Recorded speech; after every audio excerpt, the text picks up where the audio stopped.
क्या आप एक सुखी विवाह का रहस्य बता सकते हैं? मैंने कैमरा लेंस को अपनी जिंदगी की ओर मोड़ते हुए पूछा। मैं कमाने वाला हूं और मेरी पत्नी गृहिणी है। हमारे कोई बच्चे नहीं हैं, बस हम दोनों हैं, एक ऐसे समझौते में जो हमारे जीवन में शांति लाया है। कभी आत्मा को कुचलने वाली नौकरियों के चक्र में फंसी, जिसने उसे गंभीर चिंता में डाल दिया था। अब मेरी पत्नी अपने रुचियों का पीछा करती है। मैं वित्तीय भार उठाता हूं जबकि वह हमारे घर की देखभाल करती है। उसके कार्यों में खाना बनाना, सफाई करना, कपड़े धोना और खरीदारी शामिल है। मैं कचरा और लॉन संभालता हूं और बस इतना ही। यह असामान्य लग सकता है, लेकिन यह काम करता है। वह चमकती है, पहले से कहीं ज्यादा खुश है, और मैं एक साफ घर, गर्म भोजन और उससे भी ज्यादा गर्म पत्नी के पास घर लौटता हूं। यह व्यवस्था हमारा अभयारण्य है, हमारा संतुलन। लेकिन फिर एक शाम उसकी सहेलियां आईं। जब उनकी हंसी घर में गूंज रही थी, मैंने उनकी बातचीत सुनी।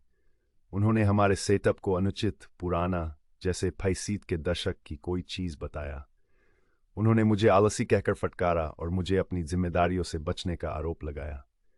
मुझे इसे नजरअंदाज कर देना चाहिए था, लेकिन उनका निर्णय चुभ गया। उनके शब्दों ने गुस्से की चिंगारी जला दी।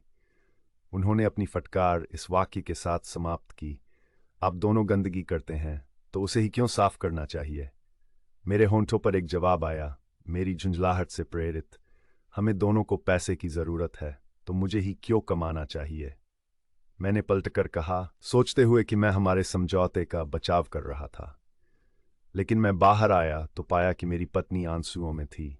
मेरे शब्दों से उसका दिल छलनी हो गया था। वह सोच रही थी कि मैं असंतुष्ट हूं, कि मैं चाहता हूं कि वह वापस काम पर जाए। मैंने समझाने की कोशिश की, उसे आश्वस्त करने की कि मेरा ऐसा मतलब नहीं था, लेकिन नुकसान हो चुका था। वह अभी भी नाराज है और मैं यहां खड़ा हूं, ये सोचते हुए कि उसे कैसे आश्वस्त करूं कि हमारी जिंदगी बिल्कुल वैसी ही है जैसी मैं चाहता हूं। मैं उसे कैसे दिखाऊं कि मैं हमारी व्यवस्था को संजोता हूं और सबसे बढ़कर उसके द्वारा किए गए हर काम की सराहना करता हूं। मैं उस दरार को कैसे ठीक करूं जो मेरे शब्दों ने पैदा की है।